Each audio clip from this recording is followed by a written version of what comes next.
This audio was brought to you by listeners like you. Learn more after the audio.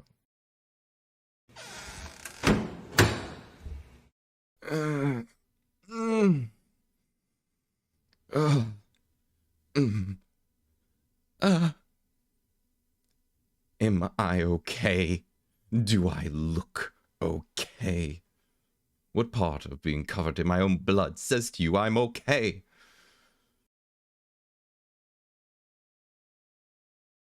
Oh, we are being feisty today? Well, yes, if you want to be pedantic, it is your blood, but it was still running through my veins before somebody decided to decorate my chosen attire with it. You mean you didn't see him? You're at the door to every opportunity, yet you somehow missed my unpleasant encounter with a fellow of the winged variety as he drew a dagger and ran me through. You've turned pale. Paler than usual, at least. Is there something you wish to tell me?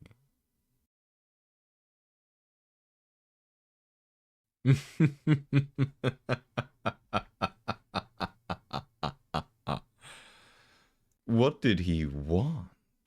Now there's a question.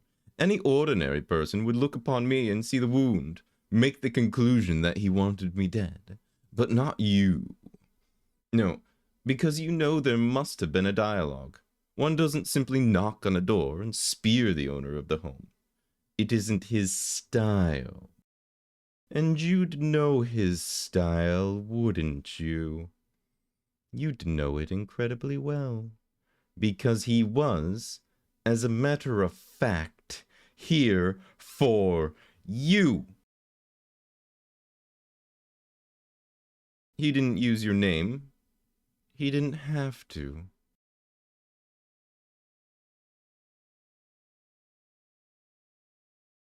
I presume we both know you as our pet, our fragile little human.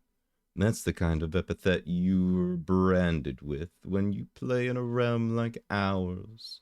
But even so, he spoke fondly of you. A fierce human, he said. Determined. Never backs down. Made a deal with him for their health. Then spent every day trying to escape from it. And I thought, that sounds remarkably similar to one that took shelter in a manor during a thunderstorm when they had nowhere else to go, who was welcomed with open arms, and yet they kept trying to stake the man looking after them. You're quite the ungrateful brat, regardless of whose company you keep, aren't you? Nonetheless, you are my ungrateful brat. It may look like I'm the injured party here, but his blood decorated my front step as I tore his other wing off. It was rather beautiful, actually. Golden, shimmering like sunlight on a frozen lake. I'm surprised he challenged me at all in such a state of disrepair. Fairies don't normally show their faces if they're not in the finest of fettle. You look upset, darling. Did you want him to win? Were you hoping he'd slay the big, bad vampire so you could claim your life back? Or better still, so you could return to being his pretentious little pet? You shouldn't have been with him in the first place. You deviated from your chosen path, and you got tangled up in his adherent web on your way to me. He ensnared you in his threads, wove a life for you that you were never meant to live. Did you think that diagnosis was mere misfortune? Are humans so apathetic that they'd really accept a death sentence rather than seeking help? But I did seek help. Silence! You sought help from the wrong person. When someone threatens your mortality, you seek immortality. It isn't a hard concept to grasp. All your reservations, your claims to innocence, the mask of purity you wore, it was a facade.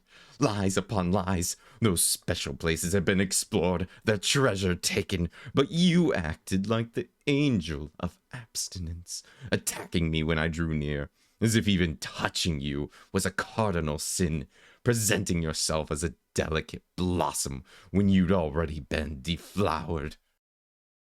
And I... What? That's not what steak knives are for. Oh no, you do not get to run away from me again. It took you long enough to get here, and now that you're in my life, as you damn well should be, you can't just spear me and decamp. That is not how it works.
Oh, that's it.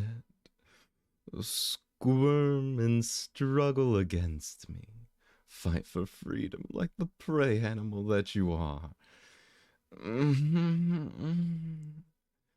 You taste so delicious when your blood is soaked with fear.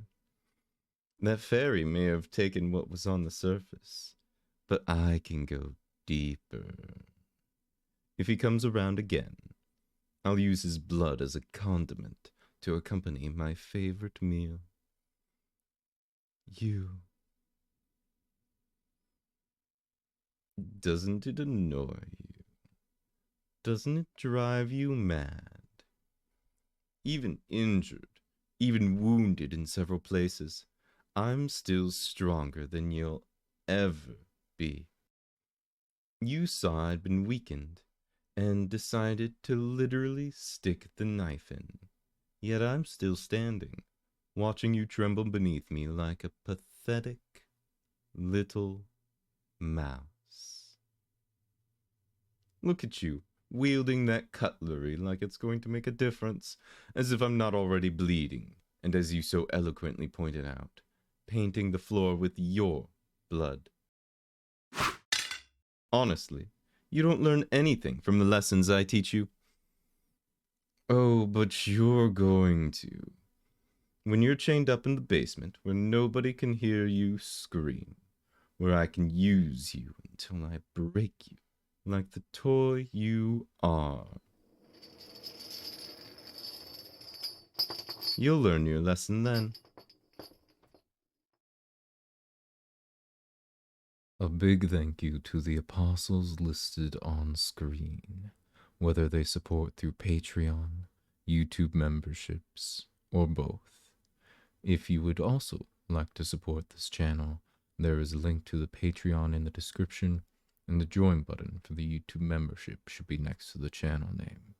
Though, even a like or a subscribe is more than enough.